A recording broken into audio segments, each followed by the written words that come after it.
میں ہوں خوشنود علی خان اور یہ ہے صحافت ڈیجیٹل، اور ہم کسٹمز کی خبروں پر خصوصی توجہ کرتے ہیں۔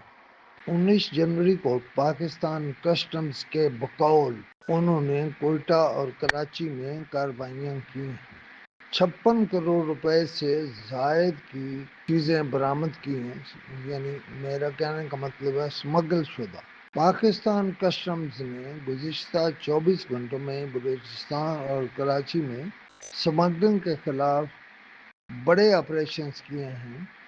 کوئٹہ کسٹم نے مستونگ اور مانیکوا کے علاقوں میں انٹیلیجنس بیسڈ کارروائیوں کے دوران 51 کروڑ 50 لاکھ روپے سے زائد مالیت کا سامان ضبط کیا ہے۔ اس میں بھاری مقدار میں غیر ملکی چرس، سگریٹس، الیکٹرانک اشیاء اور چائنا نمک شامل ہے۔ کراچی ایئرپورٹ کسٹمز حکام نے جناح ٹرمینل ایئرپورٹ پر سونا اور غیر ملکی کرنسی اسمگل کرنے کی 2 الگ الگ کوششیں ناکام بنا دی ہیں۔ کارروائی کے دوران 10 سونے کی اینٹیں تقریباً 100 تولہ اور 11,900 امریکی ڈالر برآمد کیے ہیں۔ ان اشیاء کی مجموعی مالیت 5 کروڑ بتائی جاتی ہے۔ اس کے علاوہ ضبط شدہ گاڑیاں ہیں اور اکھر اسٹیٹ ویئر ہاؤس آفس میں مختلف گاڑیوں کی نیلامی شیڈول تھی، اور بالکل یہی حال